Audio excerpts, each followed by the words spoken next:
আসসালামু আলাইকুম রহমতুল্লাহি ওয়াবারাকাতুহু। সম্মানিত দর্শক, জাতীয় পার্টি নিয়ে কথা বলতে চাই না। কিন্তু নানা কারণে কথা বলতে হয়। ১ম কারণটা হলো যে এই দলটির সঙ্গে আমার যে পরিচয়, সেই পরিচয় এরশাদ জামানার শুরু থেকে। এবং আমি যখন সংবাদপত্রে ছিলাম, সেই ৮৬-৮৭ সনে, তখন এরশাদ সাহেবের সঙ্গে যেভাবে সম্পর্ক ছিল, তার অনেক মন্ত্রী, এমপিদের সঙ্গেও আমার খুব ভালো সম্পর্ক ছিল। তখনকার শিক্ষামন্ত্রী শেখ শহীদুল ইসলাম, টিএনটি মন্ত্রী কাজী ফিরোজ রশিদ, তারপরে স্পোর্টস মন্ত্রী ছিলেন আবুল খায়ের চৌধুরী সাহেব।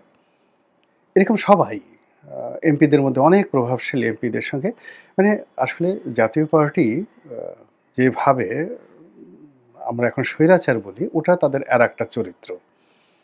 কিন্তু তার যারা মন্ত্রী ছিলেন, সংসদ সদস্য ছিলেন, বিশেষ করে যারা সিনিয়র পর্যায়ের ছিলেন, তাদের যে প্রো পিউপিল অ্যাক্টিভিটিস ছিল, ওটা আমি আসলে পরবর্তী কোনো জমানাতে দেখিনি। ১৯৮৬-৮৭ সনে জাতীয় পার্টির মন্ত্রীদের, বিশেষ করে যারা পলিটিক্যালি খুব ম্যাচিউরড ছিলেন, তাদের বাসা, সেটা আনোয়ার হোসেন মঞ্জু বলেন, শেখ শহীদুল ইসলাম বলেন, কাজী ফিরোজ রশিদ বলেন, তো তাদের বাসাটা বা বাড়িটা, সরকারি বাড়িটা যেভাবে উন্মুক্ত ছিল জনগণের জন্য, এটা ৯১-এর পর থেকে আজ অবধি ওইরকম কোনো মন্ত্রী বাড়ি ওইভাবে আমি দেখিনি। যারা কাজী ফিরোজ রশিদকে চিনেন, তিনি যে বাড়িতে থাকতেন মিন্টু রোডের, বেইলি রোডের, তার অনেকগুলো পাখি ছিল এবং তিনি সেই গভীর রাত পর্যন্ত বসে থাকতেন এবং তার দরজা খোলা থাকত।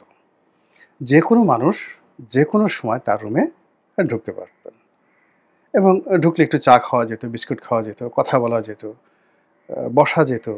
ঠিক এখন যেভাবে মন্ত্রী এমপিদের সামনে কাচুমাচু ওইরকম দেখিনি। আবার সচিবালয়ে গিয়েও অনেক মন্ত্রীদের সঙ্গে আমরা, ধরেন আমাদের একটা পরিচয় ছিল, আমাদের কথা আলাদা। অন্য যারা সাধারণ মানুষ তারা যেভাবে মন্ত্রীদের রুমে ঢুকতেন, ঠিক ওইভাবে আসলে পরবর্তী জমানাতে আমি দেখিনি। আবার কর্মজীবনে যখন আমি ব্যবসা-বাণিজ্য শুরু করলাম, তখন তাদের অনেকের সঙ্গে বন্ধুত্ব হয়েছে। এরশাদ সাহেবের সঙ্গে ওই যে ৮০ দশকের যে সম্পর্ক, সেটা ছিল। আবার সংসদ সদস্য রূপে তাদেরকে আমি আমার সহকর্মী রূপে যাদেরকে পেয়েছি, ইনক্লুডিং এরশাদ সাহেব। তো এরশাদ সাহেব বলতে গেলে প্রতি সপ্তাহে ২-৩ বার করে উনার সঙ্গে আমার কথা হতো, দেখা হতো, সাক্ষাৎ হতো। খুবই স্নেহ করতেন। ফলে কি হলো, স্বৈরাচারী, দেশের ক্ষতি করেছেন, তারপর তাদের ব্যক্তিগত জীবন, এইগুলো আ একদিকে, আর ব্যক্তিগত সম্পর্কটা অন্যদিকে। এইজন্য আলোচনা না করে পারা যায় না। দ্বিতীয়ত, যখন আ চতুর্মুখী সংঘাত, জাতীয় পার্টি, একদিকে হোসেন মোহাম্মদ এরশাদ, অন্যদিকে জি.এম. কাদের, আরেকদিকে রওশন এরশাদ, আরেকদিকে তার আরেক স্ত্রী বিদিশা এরশাদ। আমরা যারা বাইরে লোক আছি, যাদের লেখালেখি, টক শো, বিভিন্ন কারণে জনমত গঠন করার একটা সুযোগ আছে, তাদের মধ্যে আমার যতটুকু আছে, আমি সেটা দিয়ে সবসময় জি.এম. কাদেরকে সমর্থন করেছি। এর কারণ হলো, জাতীয় সংসদে যখন তার সঙ্গে আমার দেখা হতো, কথা হতো, I found him as a friendly man. তাকে অনেস্ট মনে হতো। পরবর্তীতে আবার আমরা বাইরে অনেক সভা সমিতি, সেমিনারে আমরা পাশাপাশি বসেছি।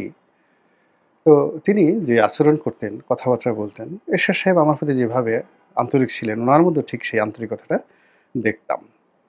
ফলে কি হলো, মানে তার সম্পর্কে আমার একটা অতি উচ্চ ধারণা ছিল।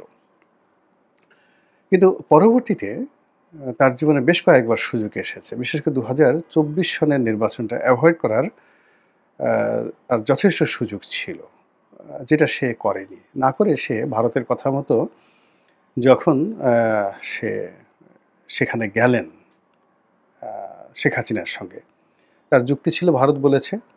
আর দ্বিতীয় যুক্তি ছিল যে তিনি যদি না যান তাহলে শেখ হাসিনা রওশন এরশাদকে ডেকে নেবেন এবং তার পার্টি ভাঙনের মুখে পড়বে।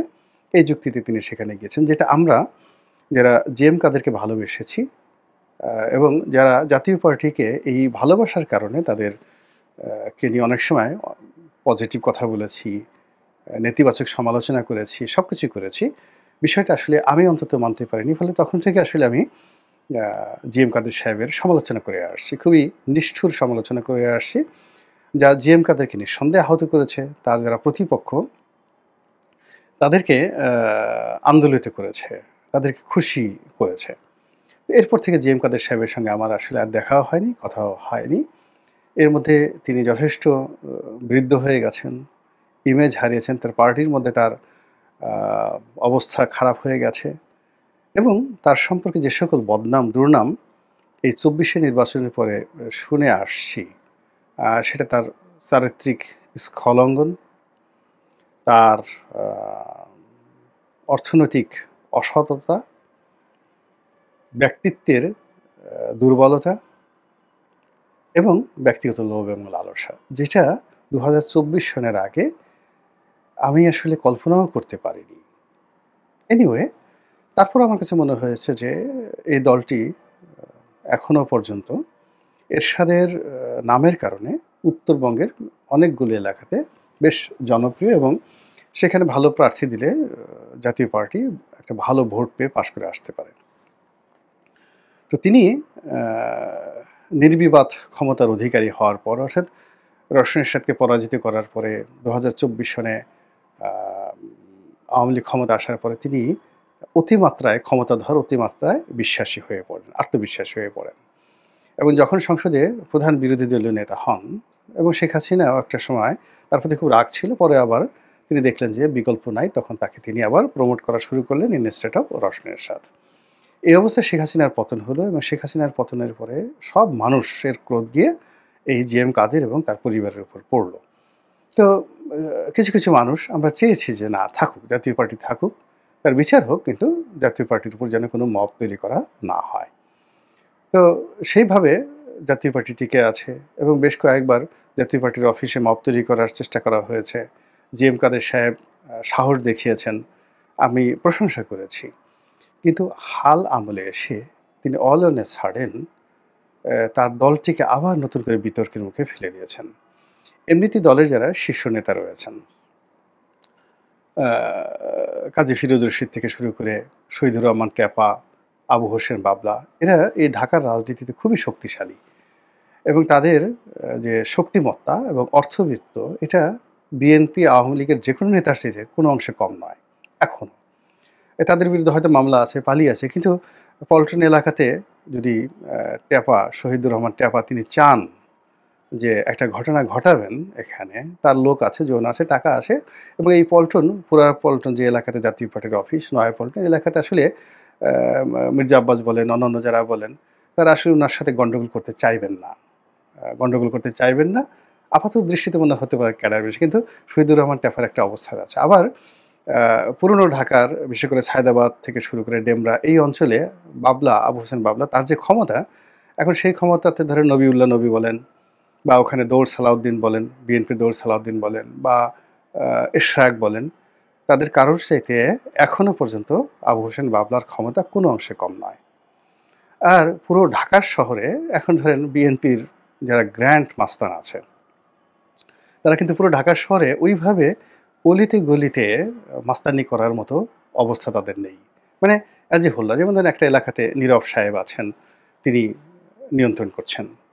আরেকটি এলাকাতে এরশাক নিয়ন্ত্রণ করছেন। আরেকটি এলাকাতে নবিউল্লাহ নবী। ওই যে মিরপুরে আমিনুল আছে, ফুটবলার আমিনুল, সে নিয়ন্ত্রণ করছে। তারপরে ধানমন্ডিতে নাসিরুদ্দিন অসীম, ব্যারিস্টার নাসিরুদ্দিন অসীম, রবিউল, তারা দুজনে Dhanmondi, new market, elephant road এই এলাকা নিয়ন্ত্রণ করছে। এভাবে আলাদা। কিন্তু অ্যাজ এ হোল ঢাকা, পুরো ঢাকার একটা গ্র্যান্ড যে আন্ডারওয়ার্ল্ড, এটা নিয়ন্ত্রণ যেটা একটা সময় এই কাজী ফিরোজ রশিদরা করতেন, মোস্তফা মহসিন মন্টুরা করতেন, হেমায়েতুল্লাহ আওরঙ্গরা করতেন, পুরো ঢাকা শহরের যেকোনো জায়গাতে। তো সেই দিক থেকে এখনো পর্যন্ত একেবারে হাতি মরে গেল লাখ টাকা, বাঘ মরে গেল বিড়াল তারে খোঁচা দিতে পারে না। তো কাজী ফিরোজ রশিদের এখনো ওই ক্ষমতাটা রয়ে গেছে।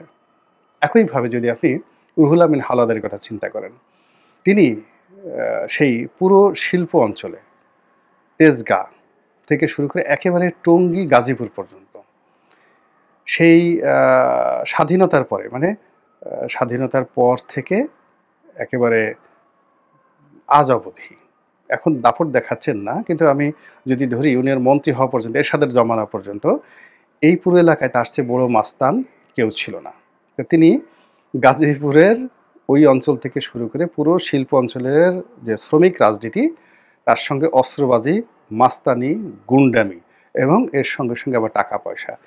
এখানে রুহুল আমিন হাওলাদারকে যদি আপনি দাদা ধরেন অভিজ্ঞতার দিক থেকে, এখন যারা মাস্তানি করছেন তাদের এখনো দুধ দাঁত উঠে নাই। উনার দাঁত পড়ে গেছে, থুরথুরে বুড়ে হয়ে গেছেন। দাদা যদি ধরেন আর তার প্রতিদ্বন্দ্বী এখন যদি ধরেন, এই সমস্ত এলাকাতে যারা মাস্তানি করছেন, গাজীপুরে, টঙ্গীতে, তারপরে সাভারে, তারপরে তেজগাঁতে, উত্তরাতে, এই সমস্ত এলাকাতে যারাই কাজ করছেন তারা রুহুল আমিন হাওলাদারের তুলনায় অবোধ শিশু, ইনফ্যান্ট, দুধদাঁত এখন পর্যন্ত ওঠেনি। তো গেল এই রুহুল আমিন হাওলাদার, এই কজনের কথা বললাম। তো এদের মতো লোককে এবং রুহুল আমিন হাওলাদার শুধু এই এলাকা না, সেই ঢাকার মাস্তানি আবার সে বরিশাল পর্যন্ত নিয়ে গেছে, বরিশালের মাস্তানি পটুয়াখালী পর্যন্ত নিয়ে গেছে, পটুয়াখালীর মাস্তানি সে সেই যাকে বলা হয় কুয়াকাটা পর্যন্ত নিয়ে গেছে। এবং যেখানে যেভাবে দরকার, যেখানে গালি দরকার, যেখানে গলা টিপা দরকার, যেখানে হ্যান্ডশেক করা দরকার, যেখানে বুক মিলানো দরকার, তো সব কাজই তিনি করছেন, যাকে যেভাবে দরকার। এবং বিশেষ যে পলিটিক্স, তো এখনও পর্যন্ত জাতীয় পার্টির এই যে কয়জন নেতার নাম বললাম, এই সমপর্যায়ের নেতা বিএনপিতে নাই, আওয়ামী লীগে নাই। এখন এই নেতাদেরকে জাস্ট বিড়াল বানিয়ে তাদেরকে দল থেকে বহিষ্কার করে জনাব জিএম কাদের এই সময়টাতে যে ঝুঁকি নিয়েছেন, আমার কাছে মনে হচ্ছে না যে এই লোকগুলো খুব সহজে ছেড়ে দেওয়ার পাত্র। এর কারণ হলো তারা ডিজিএফআই চিনে, তারা এনএসআই চিনে, তারা জেলখানা চিনে। তাদের সবারই কারো কারো শত কোটি, কারো কারো হাজার কোটি টাকার বৈধ সম্পত্তি আছে।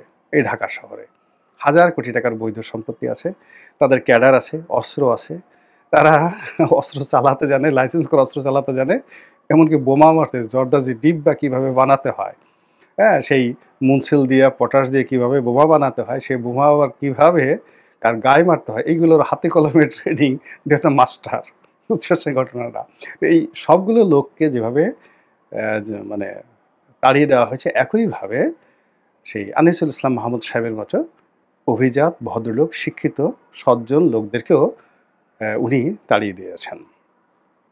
এবং এই যে আনিসুল ইসলাম মাহমুদ, উনি তো সেও one of the richest man, মানে তার লেখাপড়া, এরশাদ জমানাতে তিনি পররাষ্ট্রমন্ত্রী ছিলেন, শেখ হাসিনার জমানাতে তিনি একাধিকবার মন্ত্রী ছিলেন। তারপরে এই যে ব্যারিস্টার মইনুল ইসলাম যিনি মারা গেলেন, ইত্তেফাকের মালিক, তার বড় ছেলের সঙ্গে আনিসুল ইসলাম মাহমুদের মেয়ের বিয়ে দিয়েছেন। তো তারা তো আসলে এই আনোয়ার মঞ্জু, ব্যারিস্টার মইনুল, আনিসুল ইসলাম মাহমুদ, এরা বাংলাদেশে ভেসে আসেনি। সেই তুলনায় এদের যে সিএস আরএস পর্সা আছে, 500 বছরের তাদের যে পারিবারিক ইতিহাস আছে, সেটা নিয়ে যদি টানাটানি করেন তাহলে জনাব জিএম কাদেরকে খুঁজে পাওয়া যাবে না, একেবারে খুঁজেই পাওয়া যাবে না। এবং এদের অ্যাগেনস্টে তিনি যাকে মনোনয়ন দিয়েছেন, সেই শামীম হায়দার পাটোয়ারি, মানে এটা বলার মতো না। এর বাইরে যে মহাসচিব হিসেবে যিনি ছিলেন, মুজিবুল হক চুন্নু, এখন মুজিবুল হক চুন্নু সম্ভবত 25 বছর বা 26 বছর বয়সে এরশাদ জামানাতে প্রথম মন্ত্রী হয়েছেন। তিনি বিসিএস পাশ করে তিনি জজ হয়েছিলেন। সেই জজিয়তের চাকরি ছেড়ে দিয়ে তিনি ওই যে মন্ত্রী হয়েছেন 25 বছর বয়স, এখন পর্যন্ত কয়দিন আগেও তিনি মন্ত্রী ছিলেন, তাও কি যেন তেন না, আইনমন্ত্রী ছিলেন, তারপরে শ্রম কর্মসংস্থান মন্ত্রী ছিলেন। তো এই মানুষ যারা সব জানে, তার স্ত্রী একজন সেক্রেটারি, তো সে তো যেন তেন লোক না। মুজিবুল হক চিহ্ন নিজে বিসিএস কর্মকর্তা, তার স্ত্রী একজন বিসিএস কর্মকর্তা হয়ে একেবারে সচিব পর্যায়ের প্রমোশন নিয়ে, এই যাকে বলা হয় শেখ হাসিনার জামানাতে সচিব পর্যায়ে প্রমোশন নিয়ে তিনি রিটায়ার করেছেন। আর উনি সেই সরকারি বিসিএস চাকরি ছেড়ে দিয়ে তিনি এমপি হয়েছেন 3বার 4বার 5বার, কয়বার জানি না, 6-7 বার হতে পারে। আবার এই মন্ত্রী হয়েছেন, অনেকবার মন্ত্রী হয়েছেন। কিন্তু কথাবার্তা বলেন, সব কিছু বলেন, অর্থাৎ পলিটিক্সের এ টু জেড তিনি যা জানেন, তার মানে 1/10 না, 1000 ভাগের 1 ভাগও মানে জানা তো দূরের কথা, তার ধারের কাছেও এখনও জিএম কাদের সাহেব ঢুকতে পারেনি। এরশাদ সাহেবের ভাই, এটাই হলো তার সবচেয়ে বড় পরিচয়। এখন এই যে দলের মধ্যে এত সুন্দর, সুন্দর মানুষ থাকতে তিনি কেবলমাত্র জেদের বশবর্তী হয়ে, ক্রোধের বশবর্তী হয়ে বা নিজের যাকে বলা হয় ইগো অথবা নিজের দুর্বলতা, নিজের অক্ষমতা এসবের দিকে তাকিয়ে তিনি যে গৃহদাহ শু শুরু করলেন দলের মধ্যে, এটা আমার কাছে মনে হচ্ছে থামবে না। এবং এটার পেছনে অনেক খেলাধুলা আছে, অনেক জড়িত কিছু আছে এবং আমাদের দেশের রাজনীতির অনেক টার্নিং পয়েন্ট। এই যে জাতীয় পার্টির যে ব্যালেন্সিং পাওয়ার, তদ্রুপ জামাতও একটা ব্যালেন্সিং পাওয়ার। এরা যে পাল্লায় বসে ও পাল্লায় জিতে যায় এবং এরা যাদের বিরোধিতা করে ওদের সর্বনাশ হয়ে যায়। আপনি ৯১ থেকে এই পর্যন্ত দেখেন জামাত এবং জাতীয় পার্টি আপনি যতই তাদেরকে গালাগালি করেন, এরা যেখানে গেছে ওরা জয়লাভ করেছে আর এরা যেখান থেকে ছেড়ে আসছে ওদের মরণ হয়েছে, ওদের পরাজয় হয়েছে এবং ওই জিনিসটি এখনো পর্যন্ত বহাল আছে। তো কাজেই এই দলটি ভালো থাকুক, তাদের মধ্যে ঐক্য প্রতিষ্ঠিত হোক, এটাই আমার শুভকামনা। আসসালামু আলাইকুম রহমতুল্লাহি ওয়া বারাকাতুহু।